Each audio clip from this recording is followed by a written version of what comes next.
नमस्कार. मुंबई तकच्या समजून घ्या या आपल्या विशेष कार्यक्रमामध्ये आपल्या सगळ्यांचं पुन्हा एकदा स्वागत. दिवसभरातल्या महाराष्ट्रातल्या काही प्रमुख राजकीय घडामोडींसंदर्भातला एखादा विषय आपण या व्हिडिओमधनं समजून घेत असतो. आता सुद्धा आजचा दिवसभरातला विषय नसला तरी अगदी अलीकडचाच आहे, तो म्हणजे मंत्रिमंडळ विस्तार. आणि या मंत्रिमंडळ विस्तारामध्ये अनेक जुन्या चेहऱ्यांना सुद्धा पुन्हा संधी आहे. काही जुन्या चेहऱ्यांना डावलण्यात सुद्धा आलेला आहे, पण त्याचसोबत काही नवीन चेहरे सुद्धा आलेले आहेत. आणि असे काही चेहरे जे गेल्या मंत्रिमंडळामध्ये नव्हते, मात्र आता त्यांनी पुन्हा एकदा एंट्री मंत्रिमंडळामध्ये घेतलेली आहे. त्यातलंच एक महत्वाचं नाव आहे, ते म्हणजे पंकजा मुंडे. पंकजा मुंडे या फडणवीस सरकारमध्ये सुद्धा, ज्यावेळेला पहिलं सरकार होतं 14 ते 19 मधलं, तेव्हा सुद्धा त्या फडणवीस सरकारमध्ये होत्या. खडसें पाठोपाठ त्या सरकारमध्ये कुठल्या मंत्र्यांवर आरोप झालेले असतील तर त्यातलं एक नाव येतं, ते म्हणजे पंकजा मुंडे. त्यानंतर ज्या वेळेला शिंदे सरकार आलं, म्हणजे ज्याच्यामध्ये भाजप सुद्धा साथीदार होती, त्यावेळेला मात्र पंकजा मुंडे या नव्हत्या. याचं एक कारण म्हणजे की त्यावेळेला आमदारच नव्हत्या. पंकजा मुंडे यांना मधल्या काळामध्ये अनेकदा आमदार केलं जाईल असं म्हटलं जात होतं. मग त्या प्रत्येक निवडणुकांमध्ये त्यांना कसं डावललं जात आहे, याच्या सुद्धा अनेक चर्चा झालेल्या होत्या. सरते शेवटी लोकसभा निवडणुकांमध्ये त्यांना पक्षानं संधी दिली आणि त्या निवडणुकांमध्ये त्यांचा काही मतांनी पराभव झाला. पण पुन्हा एकदा त्यांना नंतर विधान परिषदेवर पाठवण्यात आलं आणि त्याच्यामुळे त्या आमदार झालेल्या असल्याने त्यांना आता मंत्रिमंडळामध्ये स्थान मिळालेलं आहे. पण केवळ एक आमदार झालाय म्हणून मंत्रिमंडळामध्ये स्थान मिळालेलं असं काही क्रायटेरिया नसतो. तसं असतं तर कुठलाही आमदार हा मंत्रिमंडळामध्ये असू शकला असता. प्रत्येक नेत्याला मंत्रिमंडळामध्ये समाविष्ट करून घेण्यामागे काही गणित किंवा काही समीकरणांची बांधणी जी आहे ते मुख्यमंत्री करत असतात किंवा त्या त्या पक्षाचा प्रमुख नेता करत असतो.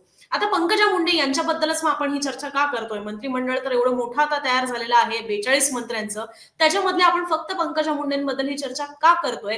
असा जर तुम्हाला प्रश्न पडला असेल तर त्याचंही उत्तर देते आणि अर्थात ही चर्चा आपण पुढे सुरू ठेवणार आहोत. ते म्हणजे उत्तर असं आहे की पंकजा मुंडे या एकमेव अशा आहेत की ज्या विधान परिषदेवरच्या आहेत आणि त्यांना भाजपने या मंत्रिमंडळामध्ये स्थान दिलेलं आहे. जेव्हा की देवेंद्र फडणवीस यांच्या जवळचे समजले जाणारे अनेक नेते हे सुद्धा विधान परिषदेवर आहेत, ते सुद्धा मंत्रिपदाच्या रेसमध्ये होते. अगदी एखाद दुसरं नाव घ्यायचं झालं तर त्याच्यामध्ये प्रवीण दरेकर यांचं सुद्धा नाव घेतलं जाऊ शकतं आणि जे अर्थात मंत्रिपदासाठी कोणी इच्छुक नसतं.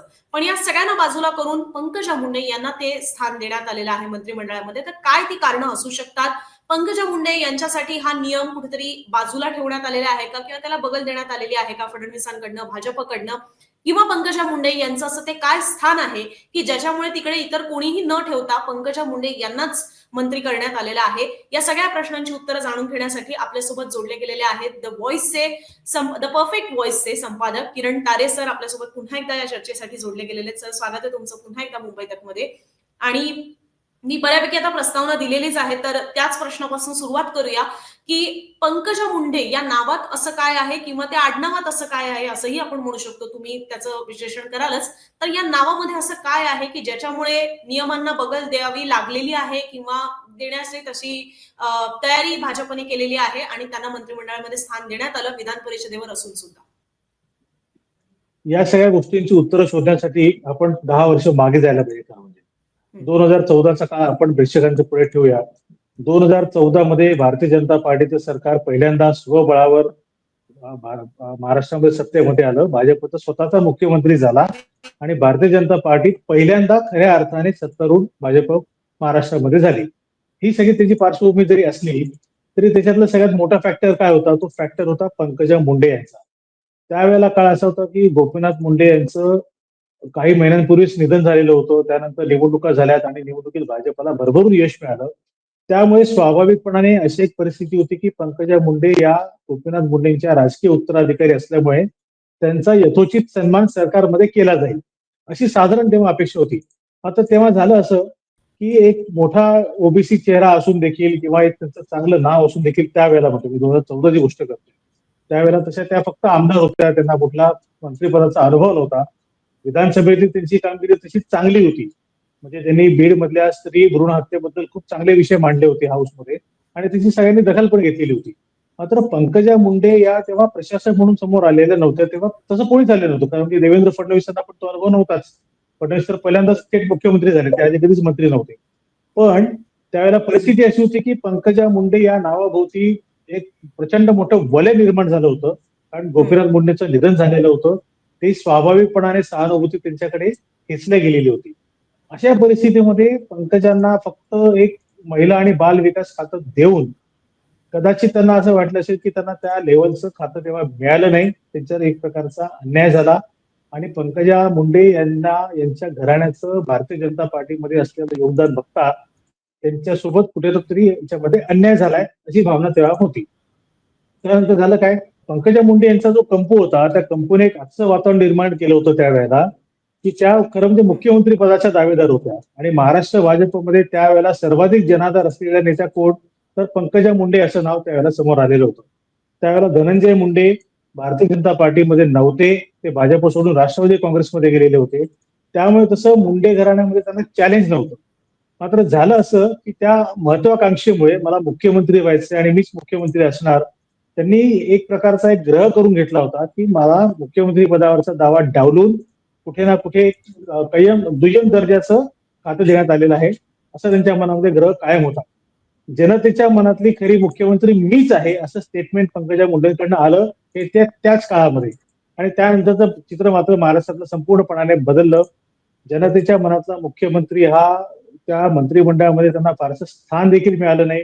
त्यांच्यामध्ये आणि तत्कालीन मुख्यमंत्री आताचे पण मुख्यमंत्री आहेत देवेंद्र फडणवीस यांच्यामध्ये ट्विटरवरनं शाब्दिक वॉर रंगलेलं आपण बघितलं. या सगळ्या गोष्टींचा परिपाक म्हणून आणि त्यानंतर दुसऱ्याच वर्षी अक्षरशः 2015 मध्ये चिक्की स्कॅम ची स्टोरी बाहेर आली आणि पंकज जे खरं म्हणजे अनुजा तुला आठवत असेल ही स्टोरी माझी होती. प्रेक्षकांना सांगायला हरकत नाही, प्रेक्षकांना पण एकदा आठवण करून देऊ. ही स्टोरी मी ब्रेक केली होती आणि त्यानंतर सगळ्या महाराष्ट्रामध्ये चिक्की स्कॅम गाजला आणि त्यानंतर मात्र पंकजांच्या कारकिर्दीला एक प्रकारची उतरती कळा लागली. त्यातनं त्या सावरल्याच नाही. म्हणजे आतापर्यंत म्हणजे आता पुन्हा मंत्रिपदाची शपथ घेईपर्यंत त्यातनं सावरल्या नाहीत. ही फॅक्ट आहे, हे आपल्याला मान्य करायला हवं. 2019ची निवडणूक त्या हरल्यात. समोर धनंजय मुंडे होते. घरातली लढाई राजकीय अस्तित्वाची लढाई होती, पण पंकजा मुंडे निवडणूक हरल्या. त्यानंतर तर अक्षरशः त्यांना भारतीय जनता पार्टीमध्ये यांना काही स्थान राहतं की नाही राहत इथपर्यंत परिस्थिती निर्माण झाली होती. म्हणजे शेवटच्या 2 वर्षामध्ये त्यांना राष्ट्रीय पातळीवर सरचिटणीस करण्यात आलं, पक्षाची संघटनेची जबाबदारी देण्यात आली, मध्य प्रदेश सारखं राज्य त्यांच्याकडे देण्यात आलं. त्या अगदी फार कमी वेळेला मध्य प्रदेशामध्ये गेल्या, म्हणजे त्या जवळपास गेल्याच नाहीत. त्यांना ती जबाबदारी मान्यच नव्हती. त्यांना महाराष्ट्रातच काम करायचं होतं. येन केन प्रकारे त्यांनी अनेक अनेक मार्गाने आपला रोष व्यक्त करून बघितला, त्यांनी आग पाकड करून बघितली. त्यांनी तर देवेंद्र फडणवीसांच्या विरोधात त्यांचं नाव न घेता हे आता युद्ध पेटलेलं आहे, आपण पांडव आहोत, समोर कौरव आहेत आणि कौरवांचा आपल्याला पराभव करायचा आहे, महाभारत आहे, अशा पद्धतीने सगळ्या लेवलात सगळे गेलेलं होतं. मात्र एवढं करून देखील त्यांच्या हातात काय लागलं तर काहीच लागलं नाही. पण असं असलं तरी सुद्धा एक गोष्ट आपण लक्षात घ्यायला पाहिजे की भारतीय जनता पार्टीकडे आज महाराष्ट्रामध्ये सक्षम म्हणावा असा किंवा लोकप्रिय म्हणावा, सक्षमता आणि लोकप्रिय या दोघांचं कॉम्बिनेशन असलेला ओबीसी नेता महाराष्ट्रामध्ये भाजपकडे नाही. सुधीर मुनगंटीवार आहेत, ते विदर्भाच्या एका जिल्ह्यापुरता आहेत. संजय कुठे आहेत, ते सुद्धा विदर्भातल्या एका जिल्ह्यात आहेत. पण ज्याला पॅन महाराष्ट्र अपील आहे किंवा ज्याला जो थोडा सॉफिस्टिकेटेड आहे, थोडा आर्टिक्युलेट आहे, असा ओबीसी नेता महाराष्ट्रामध्ये भाजपकडे नव्हता. तो पंकजा मुंडेंच्या रूपामध्ये होता. पंकजा मुंडेंना डावलणं शक्य नव्हतं. ज्या ओबीसी समाजाने वर्षानुवर्ष भाजपची साथ दिली आहे त्यांचं प्रतिनिधित्व अशा प्रकारे दूर ठेवणं भाजपला अवघड गेलं असतं.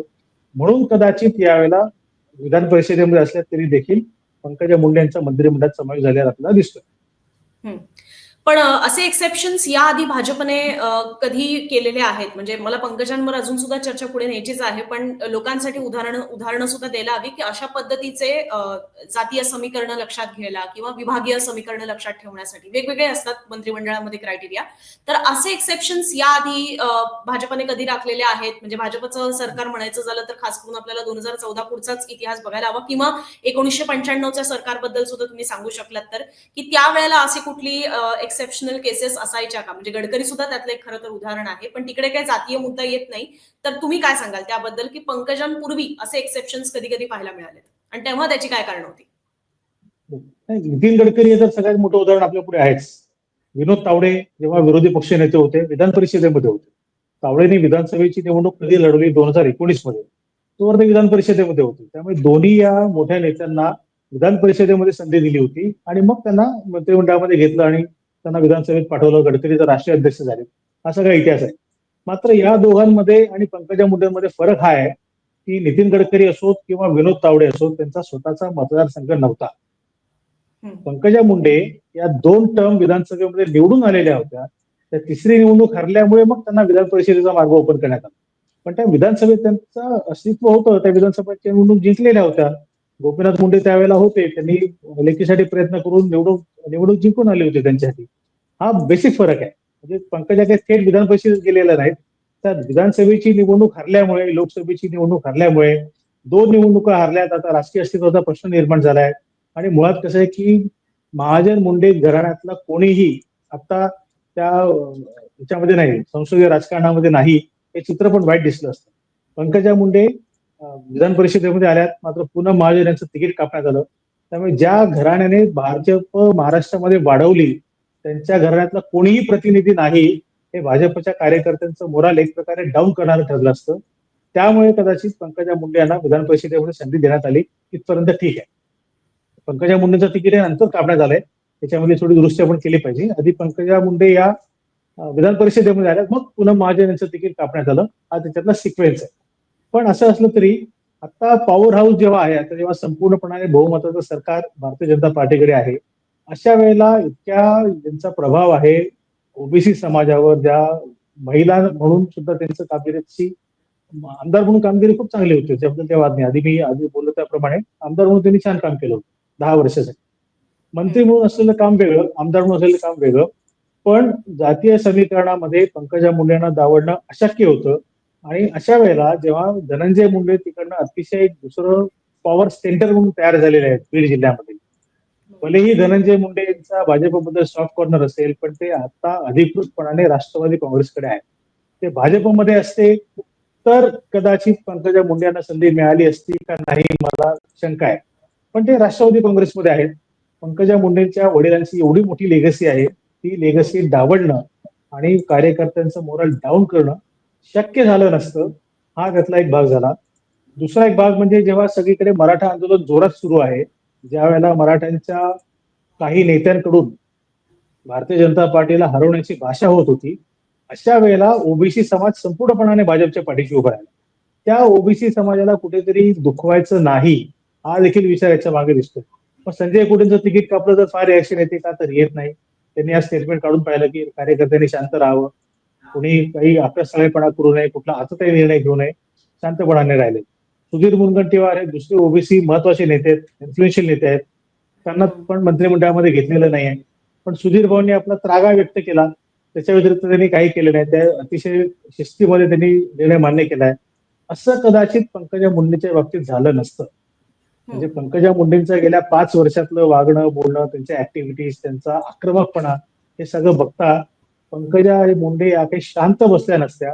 हे देखील त्याच्या मागचे कारण मला दिसतंय. त्यांनी काही ना काही कुठल्या ना कुठल्या मार्गाने आपला रोष जो त्यांनी आधी व्यक्त केला होता, त्याच्यापेक्षा जास्त वेगाने कदाचित याला व्यक्त केला असता. म्हणून देखील कदाचित असं असू शकेल की भाजपला वाटलं असेल की नको, यावेळेला विषयाची परीक्षा नको, एकदा झाली ती खूप आहे, पुन्हा पुन्हा त्या गोष्टी होता कामा नयेत, म्हणून देखील त्यांचा समावेश झाला असेल मंत्रिमंडळात. एक मला महत्वाच्या मुद्द्यावर यायचंच होतं आणि तो तुमच्या सुद्धा आता उत्तरामध्ये उल्लेख निघाला. मला त्या लिगसी बद्दलच बोलायचं होतं, कारण की पूनम महाजन यांचं उदाहरण अगदी ताजं आहे. मुंडे आणि महाजन, तुम्ही म्हणालात तसं की भाजप रुजली पूर्णपणे महाराष्ट्रामध्येही त्यांच्यामुळे. आणि त्याच्यामध्ये म्हणजे तो सगळा जो माधव फॉर्म्युला होता, त्याच्यामुळे मुंडे यांचं राजकीय वजन हे तर महाराष्ट्रामध्ये आणखीनच वाढत गेलं.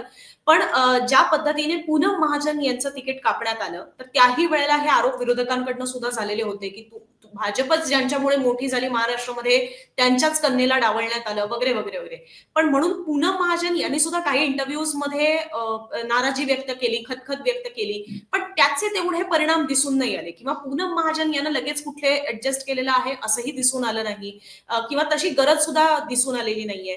पण ही गोष्ट मुंडेंच्या बाबतीत नाहीये. तर तो फरक तुम्ही कशा पद्धतीने हायलाइट कराल, मुंडे आणि महाजन, की जिकडे मुंडेंच्या बाबतीत जरा जरी काही झालं की तो समाज परफेक्टली रिॲक्ट होईल, विरोधक तो मुद्दा परफेक्टली कॅच करतील, त्याचे परिणाम सुद्धा परफेक्टली कदाचित पाहायला मिळतील. तर हा फरक तुम्ही कशा पद्धतीने सांगाल की पूनम महाजन आणि पंकजा मुंडे? तसे पूनम महाजन यांचं तिकीट काढलं त्या कापलं, त्यावेळेला फारशी रिएक्शन आली नाही, कारण त्यांच्या पाठीशी समाजाचं तेवढं फारसं बळ नाहीये, हे आपल्याला मान्य करायला हवं. पंकजांच्या बाबतीमध्ये मात्र असं नाही. त्यांच्या बाबतीमध्ये बंजारी समाज असो किंवा ओबीसी समाजातला एक मोठा घटक असो, तो सातत्याने पंकजांच्या पाठीशी उभा राहिला आहे. म्हणजे पंकजांच्या गुण दुर्गुणांसकट त्यांना त्या समाजाने स्वीकारलेलं आहे. त्या समाजाचं पाठबळ असल्यामुळे आणि हा सगळा समाज भाजपचा कट्टर पाठीराखा असल्यामुळे त्यावेळेला या समाजाला डावलणं शक्य नाही हे कुठेतरी भाजपच्या लक्षात आलं असावं. म्हणून देखील पंकजा मुंडेंचा आता आपल्याला याच्यामध्ये एक प्रकारे पुनर्वसन झालेलं आपण त्याला म्हणू शकतो की त्या मंत्रिमंडळातून बाहेर होत्या, 5-7 वर्ष त्यांनी काढलीत, पण त्या मंत्रिमंडळामध्ये परत आलेल्या आहेत. या सगळ्या गोष्टीमध्ये मला असं वाटतं की दोघांची तुलना या कॉन्टेक्स्ट होऊ शकत नाही. कारण पूनम महाजन या काही आक्रमक नेत्या त्यांनी काय खूप पक्षाच्या विरोधामध्ये कुठेतरी स्टेटमेंट केले असं काही झालेलं नाही. म्हणजे जितका आक्रमकपणा पंकजा मुंडेंनी दाखवला त्यांनी फक्त देवेंद्र फडणवीस यांचं नाव घ्यायचं शिल्लक ठेवलं होतं, बाकी सगळं त्यांचं बोलून झालेलं होतं. तशा प्रकारची कुठलीही रिॲक्शन पूनम महाजन यांच्याकडून आलेली नाही. पूनम या अतिशय सोफिस्टिकेटेड, ज्याला आपण म्हणू शकतो की पॉलिटिकली करेक्ट अशा वागणाऱ्या नेत्या आहेत. त्यामुळे त्यांच्याकडनं अशी रिॲक्शन येणार नाही याची कदाचित कल्पना असल्यामुळे देखील भाजपने त्यांचा फार काही त्याचा विचार केला नसावा. पण माझी माहिती अशी आहे, आपल्या प्रेक्षकांना सांगायला हरकत नाही, की लोकसभेचं तिकीट कापल्यानंतर विधानसभेच्या निवडणुका जेव्हा जाहीर झाल्या त्यावेळेला पूनम महाजन यांना विधानसभा निवडणूक लढवण्याची ऑफर देण्यात आली होती, ती त्यांनी नाकारली. त्या म्हणल्यात की मला लोकसभाच लढायची आहे, भले तुम्ही मला 5 वर्षांनी तिकीट द्या, हरकत नाही, पण मी विधानसभा निवडणूक लढणार नाही, कारण माझं काम दिल्लीमध्ये, माझं कार्यक्षेत्र मी दिल्ली ठरवलेलं आहे. इतक्या सोफिस्टिकेटेडपणाने किंवा इतक्या शांतपणाने पंकजा मुंडे रिॲक्ट झाल्या असत्या का? नसत्या झाल्या. दोघांच्या स्वभावातला हा फरक आहे. त्यामुळे पण असेल कदाचित की गिरकांना चांगली रिॲक्शन, स्ट्रॉंग रिॲक्शन येणार आहे, त्यांना थोडं शांत करा, आपण एक भाग असू शकतो. उगाच कशाला आपले शत्रू वाढवून घ्या. म्हणजे देवेंद्र फडणवीसांना तर एवढं तर कळलं आता असेलच ना की कोणाला मंत्रिपद दिल्यामुळे फायदा होऊ शकतो आणि कोणाला न दिल्यामुळे नुकसान होऊ शकतं, कोण सातत्याने जास्त बोलू शकतं. ते उफाळून आलेला जो राग असतो तो शांत करण्याचा देखील प्रयत्न असू शकतो याच्यामध्ये.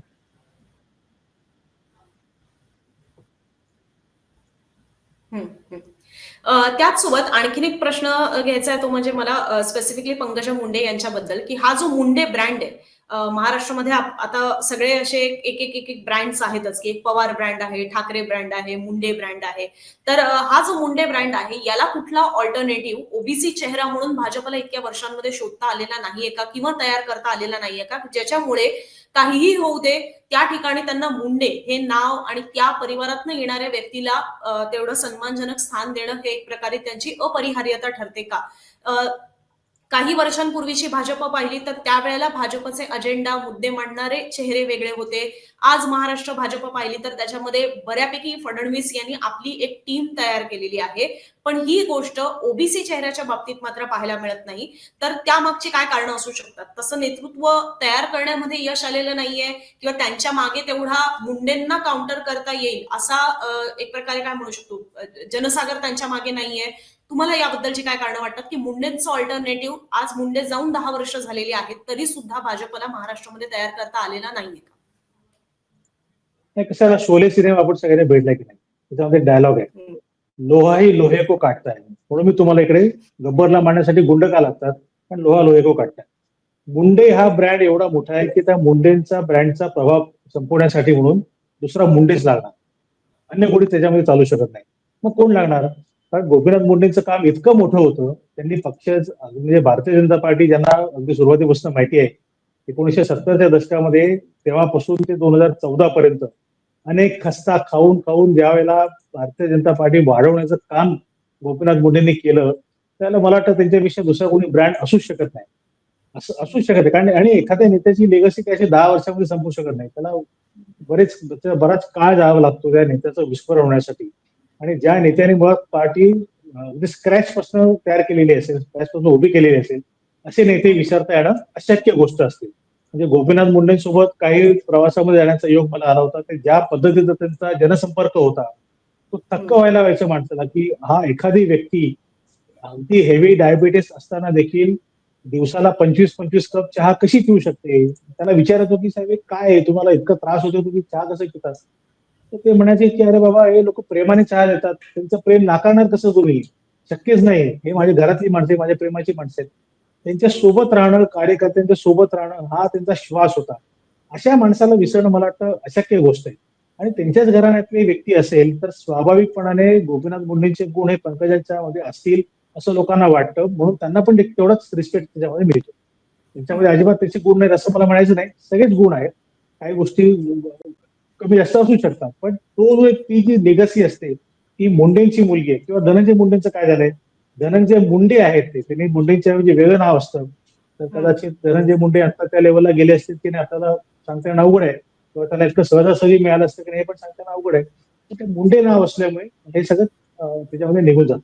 ओबीसी नेता दुसरा भाजपला तयार करता आलं नाही, करता परत तेच आहे की ज्या लेवलचं काम किंवा ज्या तळागाळामध्ये जाऊन मी आता आधी म्हणालो त्याप्रमाणे ज्या पद्धतीचा संपर्क गोपीनाथ मुंडेंचा होता, तसा संपर्क ठेवणारा दुसरा ओबीसी नेता कोणी आहे का महाराष्ट्रामध्ये? नाही आता भाजपकडे. सुधीर मुनगंटीवार प्रदेशाध्यक्ष होते, आपल्याला मान्य आहे की त्यांनी 3 वर्ष म्हणून चांगलं काम केलंय, चांगले नेते आहेत, ते सुद्धा लोकांमध्ये मिसळणार आहेत, पण त्यांना त्या विदर्भाच्या बाहेर नाही पडता आलं. विदर्भापुरतं ते मर्यादित राहिले. पॅन महाराष्ट्र जाऊ शकेल, पॅन महाराष्ट्र सगळ्यांची मनं जिंकू शकेल असा नेता भाजपकडे नाही, ही फॅक्ट आहे. आणि भाजपकडे नाही म्हणजे भाजपने त्यांना संधी दिली नाही का, किंवा त्यांना ती संधी मिळाली नाही का, असं नसेल. तो त्या त्या व्यक्तीचं ते स्किल असतं ना, संघटन कौशल्य प्रत्येकाचं सारखं नसतं. गोपीनाथ मुंडेंच्या लेवलचं संघटन कौशल्य किंवा प्रमोद महाजनांच्या लेवलचं कौशल्य हे सगळ्यांकडे येईलच असं काही नाही. त्यासाठी अनेक वर्ष जावे लागतात आणि नेते तयार व्हावे लागतात. त्यामुळे मला वाटतं की तो नेता जर जाऊ शकला नाही, तो त्या नेत्याचा दोष आहे. त्याला पार्टी काय करा, पार्टीने संधी दिली, पण तिथे अडचण पार्टीची अशी होते की तो नेता तयार झालेला नाही. म्हणून जे नेते तयार आहेत, ज्यांच्याकडे ते लेगसी आहे, ज्यांच्याकडे ते वलय आहे आणि ज्यांच्याकडे नाव आहे, त्यांच्या भरोश्यावर राहावं लागतं. त्यांना डावलता येत नाही, त्यांना डावलता येत नाही म्हणून त्यांना मंत्रिमंडळ घ्यावं लागतं. हे त्यातलं गणित आहे. पण आता रिलेशन्स कसे आहेत म्हणजे इथून पुढचं बघायचं झालं तर, कारण की गेल्या सरकारमध्ये मी जसा उल्लेख केला की खडसे आणि मुंडे हेच दोन असे होते, म्हणजे एक असं असतं ना पोक करत राहणं सगळं सतत. तर त्यापैकी हे दोन नेते असे होते की जे दोघांचंही असं म्हणणं होतं की मी मुख्यमंत्री पदाचं माझं स्टेचर तेवढं मोठं आहे. आणि त्याच दोघांवर जर आपण पाहिलं तर त्या काळात आरोप सुद्धा झालेले होते. खडसेंना तर त्याच्यामध्ये आपलं महसूल पदावरनच राजीनामा द्यावा लागला आणि पंकजा मंत्रिमंडळात राहिल्या, पण त्यांच्यावर पण तो एक छोट्याफार प्रमाणात डाग का होईना पण तो लागलाच त्या सरकारमध्ये असताना. पण इव्हेंच्युअली आपण पाहिलं तर आज खडसेंच्या ऐवजी उत्तर महाराष्ट्राची जबाबदारी ही गिरीश महाजन जास्त म्हणजे हाताळताना आपल्याला पाहायला मिळतात. ते फडणवीसांच्या जास्त जवळ गेले असं मराठवाड्यात करता आलेलं नाहीये का? म्हणजे आता त्याच्यामध्ये खडसेंच्या स्वतःच्या शारीरिक काही मर्यादा आहेत त्यांच्या प्रकृतीच्या कारणास्तव. त्यांची पुढची पिढी ही म्हणजे जसं गोपीनाथ मुंडेंनंतर पंकजा मुंडेंनी ती जागा एक प्रकारे एक्वायर करण्याचा प्रयत्न केला, तसं खडसेंच्या पुढच्या पिढीने केलेलं अजून आपल्याला तेवढं पाहायला मिळत नाहीये. म्हणजे जरी खडसेंनी वेगळी निर्णय म्हणजे हरकत घेण्याचा प्रयत्न केला तरी सुद्धा त्यांच्या सून मात्र भाजपसोबत राहणं त्यांनी पसंत केलं. आज त्यांना त्याचं बक्षीस सुद्धा मिळालेलं आहे. त्या केंद्रात केंद्रीय राज्यमंत्री सुद्धा झालेल्या आहेत. सो हा सुद्धा फरक तुम्हाला पाहायला मिळतो का की तिकडे खडसेंना रिप्लेस करणं शक्य झालं, ते सुद्धा दोन वेगवेगळ्या जात समूहातून येणाऱ्या व्यक्तीकडनं. म्हणजे ज्या समूहातनं खडसे येतात तिकडनं महाजन येत नाहीत, पण तरी सुद्धा उत्तर महाराष्ट्रामध्ये भाजपला खडसे नाहीत म्हणून काय तेवढा मोठा झटका किंवा फटका बसलेला नाहीये. ते तिकडनं रिकव्हर करू शकले. आणि ती गोष्ट मराठवाड्यात बघायची झाली तर मात्र तिकडे मुंडे फॅक्टर अजूनही रेलेव्हंट ठरतो. तिकडे मुंडेंना अजूनही ऑल्टरनेटिव्ह तयार होत नाही. तर याबद्दल तुम्ही काय सांगाल? आणि पुढे जाऊन मुंडे आणि फडणवीस हे रिलेशन म्हणजे को एक्झिस्ट कशा पद्धतीने करू शकेल? कसं खडसेंच्या म्हणजे खडसेंचं जे डेडिकेशन होतं त्याच्याबद्दल पण काही वाद असण्याचं किंवा शंका येण्याचं काही कारण नाही. ज्या पद्धतीचं काम त्यांनी पण केलं उत्तर महाराष्ट्रामध्ये पक्ष बांधणीपासून, म्हणजे मला आठवतंय की खडसेंनी अक्षरशः एक एक आमदार कसा निर्माण केला आणि कशी सगळी स्वतःची यंत्रणा बांधली. आणि खरं म्हणजे आता गोपीनाथ मुंडेंचा विषय निघाला म्हणून आपल्या प्रेक्षकांना एकदा आठवण करून द्यायला हवी की गोपीनाथ मुंडेंवर भाजपमध्ये अन्याय होतो आहे म्हणून मुंडे भाजप सोडून काँग्रेसमध्ये जाणार आणि त्यांना थांबवलं कोणी, की तुम्ही आता काँग्रेसमध्ये जायचं नाही, हा आपला पक्ष आहे, हा आपण उभा केलेला पक्ष आहे. ते त्यांना थांबवणारे खडसे होते. मुंडे पक्षात थांबलेत आणि खडसे पक्षाच्या नंतर काही कालावधीनंतर बाहेर पडले. हा इतिहास आहे. प्रश्न इथे असा आहे की खडसेंच्या प्रकृतीचा मुद्दा आहेच, तो सगळा भाग आहेच. खडसेंचं नाव एक प्रकारे खराब झालं या सगळ्या कालावधीमध्ये त्यांच्या सातत्याने केलेल्या वक्तव्यांमुळे. त्यांनी समजा पक्षाच्या विरोधामध्ये इतक्या आक्रमकपणाने वक्तव्य केली नसती तर कदाचित खडसेंच्या मनाबद्दल एवढा भाजपच्या कार्यकर्त्यांमध्ये राग राहिला नसता. आणि मुळात सगळ्यात मोठी चूक, मी ज्याला चूकच म्हणेल, की खडसेंनी पक्ष सोडला आणि ते राष्ट्रवादी काँग्रेसमध्ये गेले, ही त्यांच्या दृष्टीने चूक झाली. म्हणजे ज्यांनी गोपीनाथ मुंडेंना पक्षामध्ये राहा म्हणून सांगितलं त्यांनी स्वतःच पक्ष सोडणं हे काही भाजपच्या कार्यकर्त्यांना पटलेलं नव्हतं. ते आता देखील पटलेलं नाही. त्यांच्या मुलीचा पराभव झाला निवडणुकीमध्ये, 2दा झाला, मागच्या वेळेला पण झाला, आता पण झाला. त्याचा परिणाम आपल्याला त्या निवडणुकीत पाहायला मिळाला. विषय इथे असा येतो की पंकजा मुंडे आणि देवेंद्र फडणवीस, आता हा तुझा प्रश्नाचा दुसरा भाग जो होता, की त्यांच्यातलं रिलेशन कसं असेल, तर मला असं वाटतं की 10 वर्षापूर्वी दोघेही पहिल्यांदाच मंत्री झाले होते, पहिल्यांदाच पॉवर सेंटरमध्ये होते. एक प्रकारे त्या पॉवर सेंटरमध्ये स्वतःला कसं सामावून घ्यायचं असतं, तिथे कुठल्या लेवलची मॅच्युरिटी दाखवायची असते, त्याचा अनुभव दोघांनाही नव्हता. हे दोघे मान्य करतील. आता मला वाटतं कदाचित ती परिस्थिती येणार नाही. आता त्या 10 वर्षामध्ये दोघांनी पण खूप काही धडे शिकलेले आहेत. आता पुन्हा पंकजा मुंडे काही मी जनतेच्या मनातली मुख्यमंत्री आहे असं म्हणणार नाहीत. आणि देवेंद्र फडणवीसांना त्यांना काही सांगायचं असेल, काही सुनवायचं असेल, तर ते ट्विटरवरून सुनावणार नाहीत, ते प्रत्यक्षात सांगतील. एवढं नक्की त्यांच्यामध्ये बदल झाला असेल. पण आता हा आपल्याला वरकरणी वाटू शकेल असा बदल आहे. आतून काय होऊ शकतं आपल्याला माहित नाही. म्हणजे आता त्यांना कुठलं खातं मिळणार आपल्याला अजून त्याची काहीच कल्पना नाहीये. या क्षणाला तरी खाते वाटप जाहीर झालेलं नाहीये. पंकजा मुंडेंना काय मिळणार, शिवाय धनंजय मुंडेंचं कडे कुठलं खातं असणार.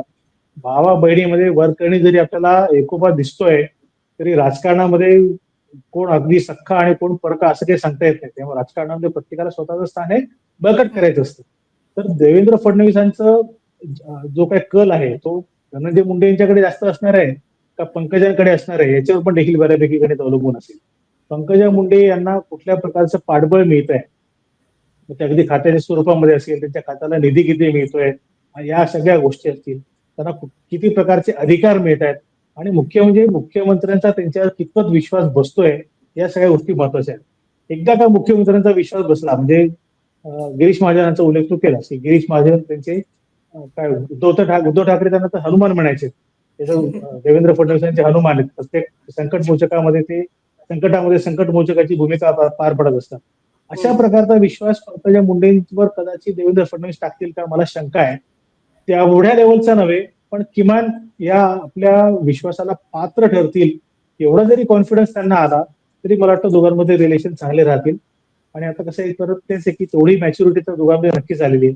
दोघांची आता पंकजांचं वय मला माहित नाही, पण देवेंद्रजी तर 50च्या वर गेले, म्हणजे 50शी क्रॉस केलेले आहे त्यांनी. त्यामुळे तेवढ्या लेवलचं आता ते की त्यात भांडण होईल आणि जाहीर पद्धतीने होईल असं काही मला वाटत नाही. नक्कीच. आणि म्हणजे खरं तर हा नियम म्हणण्यापेक्षा याबद्दलचं जास्त वोकल हे मला शिवसेनेचे नेते पाहायला मिळालेले होते 2019चा निकाल लागल्यानंतर. कारण त्यावेळेला त्यांचं असं म्हणणं होतं की विधान परिषदेतल्याच लोकांना कशाला मंत्रिपदं द्यायची, विधानसभेत जेनतेतनं निवडून आलेली लोक आहेत त्यांना मंत्रिपदं मिळायला हवी. कारण त्यावेळेला जे फडणवीस सरकार होतं त्याच्यामध्ये दिवाकर रावते, रामदास कदम, देसाई हे जे विधान परिषदेतले सगळे जे सदस्य होते त्यांना मंत्रिपदं देण्यात आलेली होती. आणि त्याच्यामुळे जेव्हा पुन्हा मॅन्डेट आलेलं होतं किंवा महाविकास आघाडी सरकार येणार होतं हे कळल्यानंतर शिवसेनेतनं हा सूर आलेला होता की विधान परिषदेचे नको तर विधानसभेतल्या लोकांना ती संधी द्यायला हवी. आणि म्हणून आपण पाहिलं असेल तर महाविकास आघाडी सरकारमध्ये प्रामुख्याने विधानसभेतल्या शिवसैनिकांना मंत्रिमंडळामध्ये स्थान होतं. अर्थात त्याला सुद्धा अनिल परब वगैरे हे सगळे अपवाद होतेच. पण असा भाजपमधनं जरी सूर नसला तरी ज्या वेळेला मागच्या वेळेला हे प्रश्न विचारण्यात आलेले होते त्यावेळेला मात्र फडणवीसांनी हा उल्लेख केलेला होता की आमचेच 105 आहेत, म्हणजे 105 एवढा एक गठ्ठा विधानसभेमध्ये जर आकडा असेल तर त्याच्यात आणखीन विधान परिषदेचे कुठे भरायचे. त्यामुळे गेल्या शिंदे सरकारच्या वेळेला तो प्रयत्न अवॉइड करण्यात आलेला होता आणि विधानसभेतल्याच सगळ्यांना संधी देण्यात आलेली होती. आता मात्र त्याच्यामध्ये हे एक अपवाद किंवा एक्सेप्शन जे आहे ते पंकजा मुंडे यांच्या रूपाने पाहायला मिळालं. आणि म्हणून त्याची कारणं समजून घेण्याचा हा प्रयत्न होता. कारण की पंकजा मुंडे या काही देवेंद्र फडणवीस यांच्या मर्जीतल्या विश्वासू निकटवर्तीय या मानल्या जात नाहीत, जेव्हा की प्रसाद लाड त्याच्यानंतर प्रवीण दरेकर हे सगळे नेते त्यांच्या मर्जीतले मानले जातात. पण त्यांना मंत्रिमंडळात स्थान न देता पंकजा मुंडेंना ते स्थान देण्यात येण्यामागे हीच सगळी महत्वाची कारणं होती जी तारे सर तुम्ही आम्हाला समजावून सांगितली, त्याबद्दल खूप खूप धन्यवाद. प्रेक्षकांच्या दृष्टीने इतरही काही महत्वाची कारणं असतील, तुमची काही मतं असतील तर ती कॉमेंट बॉक्समध्ये जरूर मांडा. आणि एखादा विषय अशाच पद्धतीने चर्चेला आम्ही घ्यावा असं जर तुम्हाला वाटत असेल तर कॉमेंट बॉक्समध्ये नक्की आम्हाला सुचवा, त्यावर सुद्धा आम्ही नक्कीच विचार करू. तुर्तास या व्हिडिओमध्ये आम्ही इथेच थांबत आहोत. मुंबई तकच्या युट्यूब चॅनलला सबस्क्राईब करायला विसरू नका. हा व्हिडिओ पाहिला त्याबद्दल धन्यवाद.